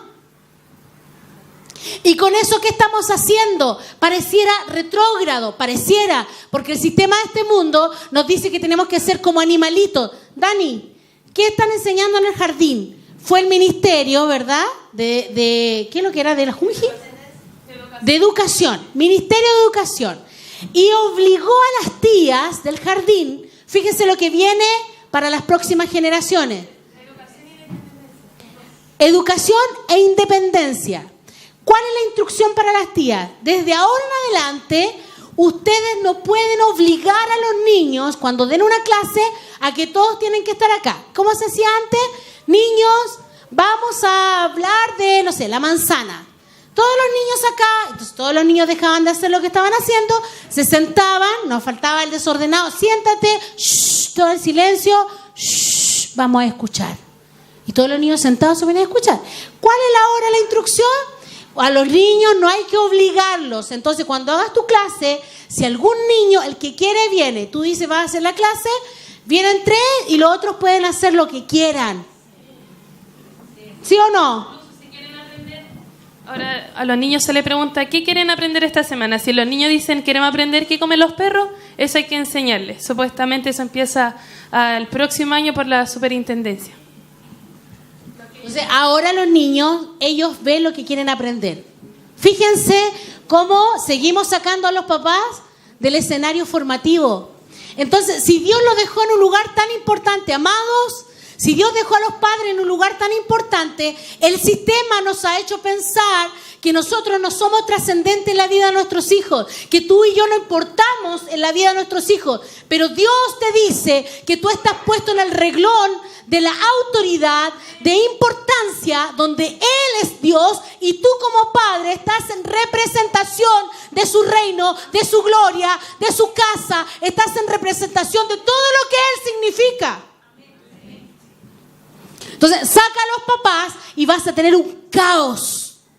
¿Qué es lo que viene? Cada vez más caos. Cada vez más caos. Y el caos genera tinieblas. ¿Qué dice Génesis capítulo 1, verso 1? En el principio, ¿verdad? Como dice... se me fue la primera parte. La tierra estaba desordenada y vacía, y las tinieblas sobre la faz de las aguas. ¿Verdad? Ahí está, o sobre la tierra. En el principio, ¿verdad? Caos, desorden, desordenada y vacía. Y eso es lo que está provocando el sistema. Por eso es que los gobiernos hoy día quieren que los padres salgan de escena. Pero no es tan solo, ¡oye, hermanos, qué terrible! Las leyes. No, esto va más allá. El sistema del anticristo lo que quiere es sacar la posición de los padres para sacar la posición de Dios en la vida de tus hijos y de tus generaciones. No es solo las leyes malas y diabólicas, sino que lo que quiere el sistema de este mundo, el anticristo, ¿verdad?, es sacar a Dios de tu vida, sacar a Dios de tus generaciones, es dejar el vacío de Dios para que el anticristo se establezca como el rey, como el Señor de la vida de muchos. Amén. Ok, esperemos que no sea así. Que el Señor nos guarde, nos cubra, nos dé sabiduría para que eso no ocurra. El respeto entonces de los padres es una forma de establecer líneas claras. Yo soy el padre, tú eres el hijo. No somos amigos, no somos iguales. El respeto a los papás es lo que hace y es lo que el sistema está quitando. Tú no puedes decirle nada, no puedes educar, no puedes corregir, no puedes nada. Entonces, ¿qué está haciendo? Colocarlo ni siquiera a nivel de los niños, sino bajo los niños, a los padres. Pero el respeto a los padres, aquí lo que hace el Señor al decir teme a tus padres, es decir que, ¿verdad?, no somos iguales. Es colocar lineamientos. ¿Qué dice la palabra? Instruye al niño. Cuando sea pequeño y cuando sea grande no se apartará del camino. Y dice, en otra dice, instrúyelo con vara o corrígelo con vara. Pero ya sabemos que vara no es varilla, mi suegra ahí no lo entendió. Sino que es lineamientos. Lineamientos. Ponle lineamientos. Eso significa, la palabra vara significa lineamiento. Es ponle línea, tira línea, traza un camino para tu hijo. Ok, entonces, esta distancia es necesaria para los hijos, no para el ego de los padres. Con esto no va a crecer tu ego. Oh, yo soy padre, mi hijo me tiene que respetar porque soy el papá de la casa. Y la mamá leona y el papá león. No es para elevar el ego de los papás. No te va a ayudar en nada a ti, pero por Dios que va a ayudar a tu hijo. O sea, entre comillas, hay que pegarle una vez. Dígame. Es que igual, yo creo que como padre, yo creo que es una gran misión. Tremenda. Tremenda, porque uno ya tiene 30 años y ve cómo actuó la mamá de uno muchas veces. Y para nosotros, siempre me pongo maestra. No, quítatela. Uno ve cómo fue la mamá de uno y muchas veces uno tiende a hacer lo mismo. Claro. Pero en ese aspecto yo le encuentro a mi mamá que fue diabólicamente mala. Mala. O si uno piensa así como joven mala, porque uno de repente, no sé, pues uno se queda vestida para ir a fiesta y no me da permiso y no iba. Claro, que lo vimos la semana pasada. Ahora, pasarlo a este tiempo, uno está vestido y sale igual. Claro, Pasando los tiempos. claro. Pero entonces yo creo que uno como mamá es más flexible como en este tiempo. Entonces ese es el punto más débil, porque uno tiene que en ese aspecto absorber a lo mejor las generaciones más antiguas, por lo menos yo me quedé muchas veces vestida para la fiesta. Entonces, poder como ser más así no. Más equilibrado, sino que tu decisión fue esta y esta fue. No me vas a doblar la mano. Claro. O de repente amenazarme, o de repente, no sé, pues si me tienes como, no, por favor, yo lo voy a hacer y yo después te hago todas las cosas, yo después te compro esto, después te compro esto otro, te acompaño acá, te acompaño allá. Entonces, para uno más difícil en este tiempo porque los niños ya vienen como con ese, Claro, y con ese muñequeo. claro. Con esa, no, yo lo voy a hacer igual. Ah. Lo anulo. Es más difícil, pero si uno tiene que ser clara en su convicción, en su... Eso, es que ese es el punto. Yo creo que el fondo... Me equivoco de si me equivoqué. Exacto. Y no tener miedo a eso también, porque obviamente nos vamos a equivocar. Entonces, el punto es el siguiente, que nosotros nos fuimos al otro extremo, porque pensamos que todo era malo, pero en realidad las formas no eran buenas, pero el fondo era bueno. El fondo de nuestros papás sí eran buenos, que lo dijimos, porque semanas atrás cuando hablábamos de la orfandad decíamos, mirábamos la corrección como algo malo, como algo negativo. ¡Oh, te odio! ¿Cuánto no le dijimos a nuestros papás, te odio? Eres el más malo, eres la más mala, la mamá más mala. Y queríamos ser hijos de la mamá, del compañero, de la prima, etcétera. Porque no entendíamos, no relacionamos corrección con amor. Pero el fondo sí era bueno. O sea, los papás como corregían, o como corregimos nosotros mucho, no es, quizás la forma a veces no son las correctas, pero el fondo sí, ¿verdad? Porque lo que hay detrás de ese no para ir a la fiesta era protección, cuidado, guardarte, que no te pase cosas que te pueden pasar, que no te expongas, ¿verdad? Ok, entonces dijimos que estos principios entonces establecen límites y definen autoridad. Amado, los principios establecen límites. O sea, no es el no, sino el principio aplicado sobre la vida de un hijo y de nosotros, porque ojo aquí, porque yo no estoy hablando solamente de los papás que tienen niños chicos, estoy hablando de los papás que tienen niños chicos, de los papás que tienen niños medianos, de los que tienen niños grandes, de nosotros como hijos. Porque cuando el Señor no está estableciendo un límite, te está definiendo la autoridad. Te está diciendo, ey, para. Deja de comportarte así. Yo soy Dios, yo te estoy diciendo las cosas. Yo estoy colocando límite porque ya no pases más allá. ¿Me entiendes? O sea, esto es en todo orden. Por eso yo estoy colocando ejemplos de casa, pero en realidad esto es una casa. El reino de Dios es una casa que tiene un padre, que corrige, que alinea, que define límites, que coloca un alto y que te dice, hasta aquí, suficiente, se acabó. Y ahí viene el quebranto, ahí viene el proceso, ahí viene cuando lloramos porque fuimos rebeldes, tosudos. Y el quebranto, amado, ¿por qué? Porque podríamos a lo mejor no ser quebrantados si el Señor siempre nos habla. Algunos como yo, por ejemplo, hablamos más rápido. 1, 2 y 3, ¡pa! Pero el Señor no es así. Yo siempre decía, párate, 1, 2, ¡pa! 3. Se demoraban en pararse. Pero el Señor no es así. Bendito el Señor que no es como yo. El Señor no se parece en nada a mí. Pero el Señor nos habla. Dios nos habla. Y nos corrige con palabra. ¿Dónde? Su palabra nos corrige. Pero cuando llegamos al quebranto, cuando somos rebeldes, cuando nos posicionamos en un punto donde no queremos cambiar, donde no queremos salir de ahí. Y de ahí no queda otra que el quebranto. Siempre me acuerdo de esa palabra, no sé cuántos se recuerdan de esa palabra que predicó años atrás mi esposo, que se llamaba o tú humillas o Dios te quebranta. ¿Verdad? Sí, en el cine. Y esa palabra me marcó tanto y es verdad. Porque ¿cuál era el texto que decía que el quebranto, la humillación antecedía el quebranto? Ese era el texto.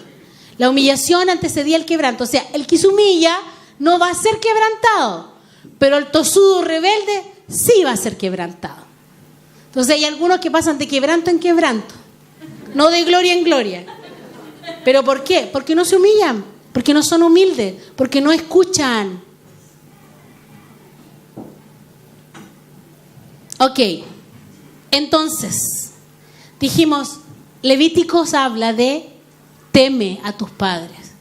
Entonces, si hay algo que lo que tenemos que trabajar, los que tienen hijos chicos todavía, ¿verdad? Trabajen en esto. El temor.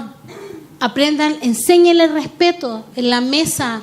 Si le levantan, mire, una vez, una de mis hijas, yo iba pasando, hay que ver una discusión que tenía con mi esposo, con su papá.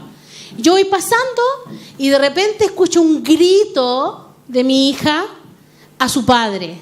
Y yo voy pasando, no voy a decirlo. Y voy pasando y hago esto nomás. ¡Pah! Seco en la boca. Nunca más, porque tengo una chuntería. Nunca más vuelvas a levantarle la voz hacia tu papá. ¿Me oíste? Nunca más. Pero mamá, cállate. Nunca más. Pero hay mamás que permiten que los hijos le levanten la voz a sus padres. Porque ellas mismas menosprecian a su esposo. Entonces permiten que sus hijos también los menosprecien. Entonces, detrás de una mujer que menosprecia, hay un hijo que menosprecia. Ok. Entonces dijimos, respeto, temor. El otro mandamiento es honra a tu padre y a tu madre. Y es diferente. No se trata de lo que no está permitido. Fíjese en la diferencia. Porque aquí entra ahora la profundidad de la honra. No se trata de lo que no está permitido hacia los padres, hacer hacia los padres, sino de lo que debemos hacer a nuestros padres. Esto es lo mismo que cuando leemos Deuteronomio, Levítico, ¿verdad? No esto, y después haz esto otro. Es exactamente lo mismo. Ok, entonces, básicamente, honrar a nuestros padres significa cuidar y ocuparnos de nuestros padres. Entonces, fíjense, todo está tan articulado, tan armadito, que la primera fase es teme a tus padres, respétalos. ¿Dónde? Cuando tú eres hijo. Cuando tú estás viviendo en tu casa, témelo. Ahí se genera, ahí se elabora el respeto. Pero una vez que ya eres grande, te toca honrar. La honra no es cuando eres chico. La honra es cuando eres grande. Cuando eres chico te corresponde respetar. Y cuando eres grande te corresponde honrar. Ahora, ¿por qué cuando eres grande? Porque todo el proceso de molienda, amado, porque somos molidos, ¿verdad? Cuando eres chico, va a ser de ti una persona íntegra. Va a ser de ti una persona que va a valorar muchas cosas que la gente necia no valora. Por lo tanto, vas a tener cuidado de tus padres. ¿O no, suegra? ¿O no? ¿No me estás escuchando? ¿Ve? La pillé. Por eso, cuando somos adultos, cuidamos a nuestros padres. A eso me refería. Los cuidamos.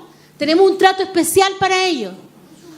Mucho, ¿verdad? ¿Por qué? Pero cuando éramos chicos no estábamos preparados para cuidarlo. Pero sí teníamos que ser entrenados en la obediencia. Sí teníamos que ser entrenados en el temor, el respeto. Pero después, cuando ya somos grandes, entonces estamos listos para honrar. Lo mismo pasa con nosotros en la dinámica del Señor. Partimos con correcciones, el Señor nos corrige, nos ajusta, nos habla de la obediencia, nos corrige con una palabra, con otra palabra. ¿Para qué? Para que llegue el momento donde crezcamos, donde maduremos, donde entremos a la estatura del varón perfecto. ¿Para qué? Para que podamos honrar como Él debe ser honrado, porque esa etapa te lleva a la otra. ¡Aleluya! Es potente. Si yo hubiera sabido esto, mis hijos serían otros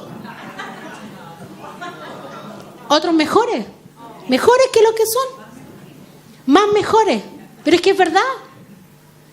Con la brutez mía, ¿verdad? De mamá bruta, se ha logrado cosas buenas. Pero imagínense si la sabiduría de Dios hubiera estado en mi casa cuando yo era chiquitito, estaríamos más mejores.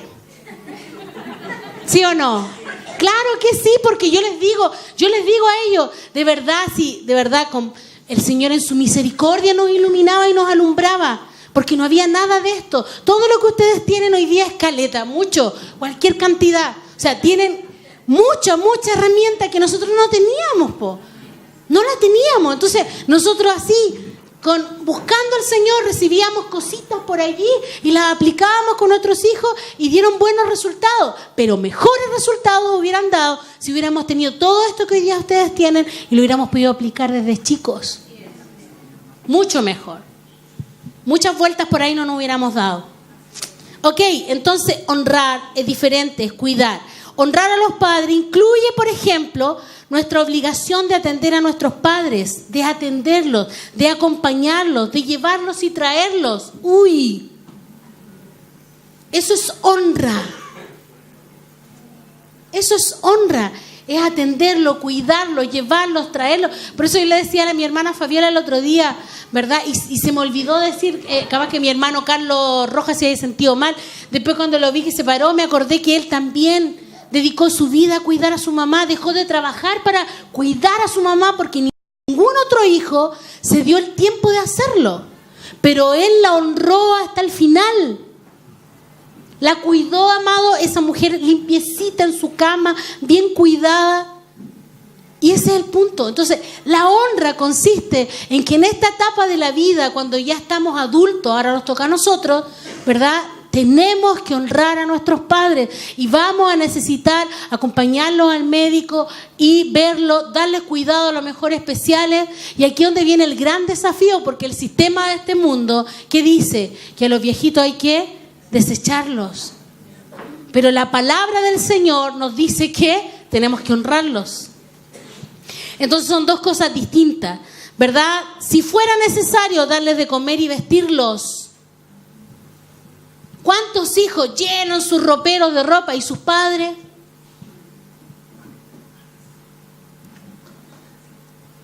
El respeto a los padres se aplica principalmente cuando nosotros los hijos dependemos de nuestros padres, mientras que honrar a los padres se aplica principalmente cuando nuestros padres son mayores y dependen de nosotros los hijos. Entonces, amados, el hacer genera un patrón. Volvamos otra vez al punto anterior. El hacer cosas genera un patrón de conducta. Entonces, ¿cómo se cambia el patrón de orfandad? Haciendo lo correcto, haciendo lo que al Padre le agrada, vamos a generar un patrón de paternidad. Si tú logras cambiar cosas hoy día, Paolo, tu hija va a ser extraordinaria contigo. Porque nosotros pensamos que nunca vamos a ser viejitos. Es como el joven nunca piensa que va a tener 40. Yo me acuerdo, cuando yo cumplí 40, me acordé de algo que yo hacía una vez. Mi tía María, ¿ya? ¿Cuánto conocen a mi tía María? La hermana María Tapia. Ella era muy malula. Cuando yo era chica me decía, ¿qué si tu mamá es vieja? Me decía. Entonces yo decía, no es vieja. Y me decía, sí, tiene 40 años. Y yo, no. Y me ponía a llorar y lloraba porque yo encontraba que 40 años era una eternidad. Y cuando cumplí 40 dije, en realidad estoy a la flor de mi juventud. Y uno se considera en 40 años esa chiquilla, ¿verdad? Mi mamá tiene como 60 y tanto, y cuando ve a una compañera de colegio con la que estudió, decía, oye, esa chiquilla era mi compañera. Y la chiquilla ya está toda viejita, ya. Y nosotros nunca pensamos que vamos a envejecer, pues. Siempre pensamos que vamos a estar siempre joven. Pero no es así. Los años pasan, el tiempo pasa inexorablemente, dijo la María por ahí. Inexorablemente, o sea, el tiempo va a pasar sí o sí, y tarde o temprano nosotros vamos a ser los viejitos. Por ejemplo, Juanito, hay algo que hace con su mamá y él la va a ver siempre la va a ver porque está viejita, de repente la lleva a sus controles, y si no va lo retan, y así, porque así son las mamás. Pero algún día tú vas a ser viejito. Entonces, si tú no haces bien la pega hoy día con tu hijo, cuando estés viejito, quizás nadie va a llegar ahí. Porque para allá vamos, porque ese es el punto, ¿verdad? Nunca pensamos que íbamos a ser papás o que íbamos a casarnos, por ejemplo, a tener una casa, no sé, a ser dueños de casa. Pero llegó el día, estamos ahí, pero va a llegar el día donde vamos a estar viejitos también y alguien va a tener que preocuparse de nosotros. Entonces, si no lo hacemos hoy, mañana nadie lo va a hacer por nosotros porque no sembramos nada. Porque hemos dicho toda esta serie de mensajes. Todo lo que sembramos, eso vamos a cosechar. Amén. Ok. Ya voy terminando. Según los sabios, el dictamen que ordena honra a tu padre y a tu madre sirve para que se produzca la transición entre las obligaciones del ser humano con su creador, que es un patrón, y las leyes que rigen las relaciones entre los hombres contenidas en los últimos 5 mandamientos. O sea, según los sabios, lo primero, lo que hace es una transición. Te enseña primero a respetar para luego honrar. Y nosotros hoy día estamos en tiempo de transición. Estamos transicionando. Estamos pasando de solo obedecer y recibir órdenes a honrar por deleite. Ya no porque es una imposición. Porque el que honra lo hace por amor. Ya no lo hace porque lo mandan. Una persona que honra, verdaderamente que honra, por ejemplo, suegra, ¿a usted alguien le impuso que cuidara a su mamá? Nadie. ¿Alguien lo obligó? ¿Alguien le pagó? Nadie. Porque eso se provoca aquí adentro. Entonces, ¿hacia dónde el Señor nos está llevando? A amar de verdad. A que hay un amor, un respeto por tus pastores, que son también la representación de Dios aquí en esta casa. Dejar de tener falta de respeto. Entonces, parte por el respeto, pero termina en la honra. Tiene que llegar el minuto donde en ti se genere la honra. Porque es algo, la deshonra saca del escenario a Dios. Entonces, ¿por qué vivimos el caos en el verano? Esta casa entró en un caos de tinieblas terrible. Porque había falta de honra. Y por eso estamos hablando de esto ahora. Porque ahora está viniendo el ajuste, la dirección, la corrección a nuestras vidas. Entonces, ¿dónde está el objetivo hoy día? Valoremos. Démosle valor a lo que tiene valor. Valore esta casa. Valore la palabra. Valore los tiempos que tiene. Valore el consejo del Señor. Valore lo que se imparte. Porque no es para nosotros engrandecernos. Con esto nosotros no nos hacemos más grandes. Usted es beneficiado. Usted como hijo es beneficiado. Usted crece, usted se desarrolla. Usted avanza y no se queda estancado. Usted ya no es un agua estancada llena de sapos y de guarizapos que salen allí, sino aguas que corren, cristalinas, llenas de vida. Que se puede beber de ellas. En eso te tienes que transformar. Entonces un cambio tiene que ocurrir aquí y aquí en nuestros corazones y tenemos que llegar al punto de hacer. Entonces planifica, haz tu plan de trabajo, siéntate a escribir lo que tienes que corregir, hazlo tangible, no mental, porque mental no va a cambiar, ya lo dijimos, nada cambia si solo queda aquí. ¿Cuándo cambia? Cuando lo paso de aquí a los hechos. Anota lo que tienes que hacer. Obliga a tu carne. Como decía Claudia, no sé si obligar la palabra, someter. Someter, obligar. Las dos cosas están bien. Obligar a esta carne a que haga lo que el Señor quiere que haga. ¿Me ayuda? Obligarla para entrar en la dinámica potente del Señor. Entonces, una casa que honra, un hijo que honra, lo único que va a recibir de vuelta es honra. Dios honra a los que le honran. Dígalo fuerte, por favor. Dios honra a los que le honran. ¿Y qué es honrar? Es cuidar, atesorar, valorar lo que Dios hace por ti en todo momento. Eso es honra. No es nada del otro mundo. No es nada teológico y súper difícil de entender. Esto es simple, pero muy profundo. Esto es sencillo, pero muy trascendente. Esto parece pequeño, pero es muy grande en el reino de Dios. Por eso cuando el Señor habló de Juan el Bautista, dijo, este es grande, pero el más pequeño, o el más pequeño, pero es muy grande en el reino. ¿Por qué? Porque Juan el Bautista consideró al Señor en todos sus caminos, hizo todo lo que Dios le dijo. Honró a Dios con su vida, sacrificó su vida por el Señor, no escatimó nada. Entonces, casi al caminar, al abrir el camino, al preparar el camino para el Señor, Él entregó todo lo que tenía. Entonces estamos escasos en honra en esta casa. ¿Sabe por qué? Porque hay más rebeldes que hijos. Entonces, recuerde siempre que el rebelde lo único que va a vivir es quebranto.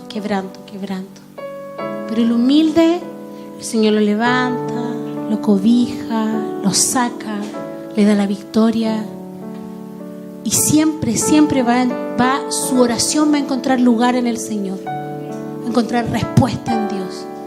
La oración del humilde siempre, siempre va a tener una respuesta de parte de Dios. No mañana, al instante.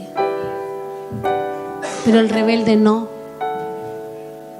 Por eso es que algunos parece que tuvieran un muro delante de ellos. Por eso es que algunos sienten que hay un cielo de bronce. Y literalmente sí lo hay. Porque la palabra es clara. Deuteronomio 28, en el verso 15 en adelante, habla y dice: y acontecerá también todas estas cosas, que si tú no honras al Señor y no guardas sus mandamientos y ¿verdad? Serás estéril, no habrá fructificación en tu tierra, dice, y tus cielos serán de bronce. Entonces, ¿quién lo maldijo? ¿El diablo? ¿No? Si el diablo aquí, amado, es como nada así, porque al final él usa lo que nosotros lo dejamos ahí, le dejamos toda la tarea hecha, él hace así, pum, mete el gol. Todos jugaron y quedó la pelota ahí y lo único que hace es la chutea. No hace nada más. Porque toda la pega se la hicimos nosotros a él. Cuando tú desobedeces, cuando tú eres rebelde, tú le dejas ahí listo el gol, lista la pelota para chutearla adentro y listo, y no hizo nada. Y de buche se lleva toda la gloria, porque dicen: no, el diablo me hizo esto, mi enemigo. En realidad fuimos nosotros que abandonamos nuestro lugar, nosotros que dejamos al Señor, nosotros que dejamos de honrarlo, de obedecer, nosotros que nos levantamos como jueces de otros. Así es que necesitamos entrar en la honra. Honrar a un padre, ¿verdad? Por ejemplo, un hijo nunca debiera ver a su padre desnudo, por ejemplo. Eso es honra.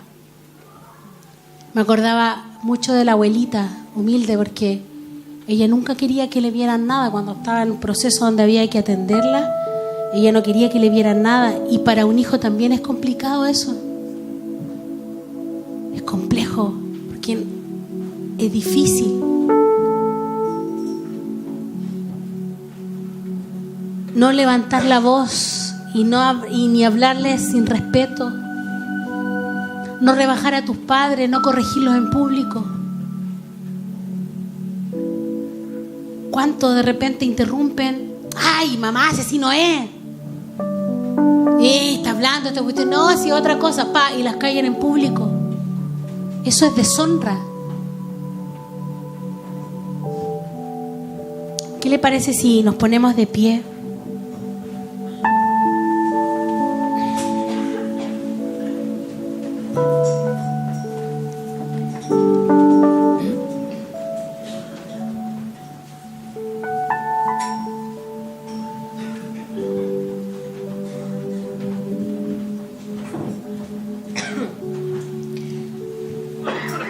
Y todas estas semanas el Señor ha hecho cosas súper distintas con nosotros y con la palabra. Pero creo que en esta ocasión necesitamos trazar un plan, trazar una ruta por donde vamos a caminar. Pedirle al Espíritu Santo, no sé qué.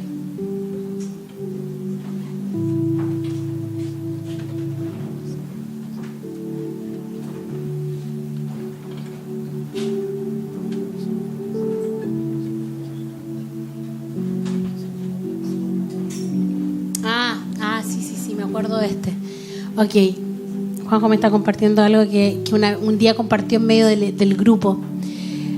Que la acción antecede al sentimiento. ¿Se acuerdan?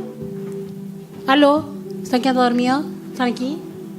La acción antecede al sentimiento. Habla de William James, fue uno de los grandes psicólogos y filósofos de Estados Unidos. Una vez le preguntaron cuál consideraba que era el descubrimiento más importante en el campo del desarrollo humano en los últimos 100 años. Su respuesta fue la siguiente: hasta ahora se pensaba que para actuar había que sentir. Hoy se sabe que el sentimiento aparece cuando empezamos a actuar. Este es para mí el descubrimiento más grande del siglo en el campo del desarrollo humano. James resume el descubrimiento con el siguiente adagio: el pájaro no canta porque sea feliz, es feliz porque canta. Aunque usted se deprima, si empieza a actuar como si fuera feliz, acabará sintiéndose feliz. Y por lo tanto lo será. El comportamiento cambia el sentimiento cambia el pensamiento. O sea, la acción cambia el sentimiento. No tengo que sentir ser feliz para hacerlo. Tengo que ser feliz y entonces me voy a sentir feliz. Pero el sentimiento cambia el pensamiento. Cuando yo me siento después feliz de haber actuado en felicidad, mi forma de pensar cambia. Mi conducta cambia y mi patrón de conducta es quebrado. Amén. O sea, la gente amarga, la gente que vive en amargura, para poder cambiar esto no necesita sentir que va a ser feliz, sino decidir ser feliz con lo que tiene, con lo que Dios le dio, y disfrutarlo al máximo, al concho, hasta lo profundo. Y entonces eso va a cambiar su forma de pensar.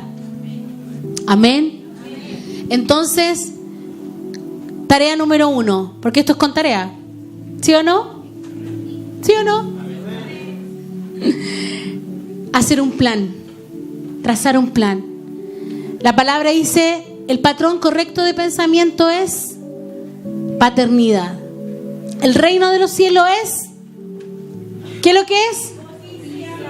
Justicia, gozo y paz. Eso es el reino de los cielos. Esa es la casa de nuestro Padre. Entonces, el que quiera habitar allí necesita vivir en justicia, gozo y paz. Entonces, de todas esas definiciones que dimos, de todos esos puntos que los voy a mandar por WhatsApp para que lo tengan allí, ¿ya? Usted va a tomar en qué parte usted está falto. ¿Qué parte? Si es falta de misericordia, si es falta de gozo, si no hay plenitud o paz en usted, va a trabajar esas áreas. ¿Para qué? Para que los patrones de orfandad se quiebren completamente y podamos ser participantes como hijos de su gracia, de su amor, de su plenitud. Amén. Amén. Entonces vamos a orar. ¿Está aquí o no está aquí? ¿Está contento por esto o no? ¿Sabe que yo estoy feliz? Porque sé que estas herramientas para los papás son extraordinarias. Todo esto es extraordinario. Como les decía, por ejemplo, Caro, si tú aplicas estas cosas, vas a ser una mamá y tu hijo te va a honrar, porque la palabra dice que el hijo que obedece a su madre es corona de honra sobre su cabeza. Corona de honra sobre la cabeza. Entonces, cuando uno ve a un hijo bien educado, ¿qué dice? Hoy que tiene un hijo hermoso. ¿Y cómo se siente la mamá? Lleno, pleno, porque tu hijo es obediente, porque se sujeta, porque tiene modales, porque es educado. Entonces la mamá se llena de honra. Amén. Vamos a orar entonces. Y vamos a darle gracias al Padre porque esta palabra, ¿verdad? Entonces vamos a orar y vamos a terminar y vamos a concluir rápidamente para que oren por los enfermos. Y vamos a darle gracias al Señor porque Él ha sido muy bueno, muy bueno, muy bueno. Yo sé que todas estas palabras han venido a transformar nuestras vidas, han venido a colocarnos en un punto de partida, en un nuevo tiempo, tal como el Señor nos habló en el sur. Y no entendíamos ni pera lo que Él nos quería decir, pero Él dijo un nuevo tiempo. Y ese nuevo tiempo llegó, el nuevo amanecer llegó, el florecer de un nuevo día está sobre nosotros y de nosotros depende disfrutarlo, vivirlo, abrazarlo y ser plenos en Él. Amén. Padre bendito, te damos gracias, Señor, por tu amor extraordinario, por tus cuidados delicados. Gracias por traer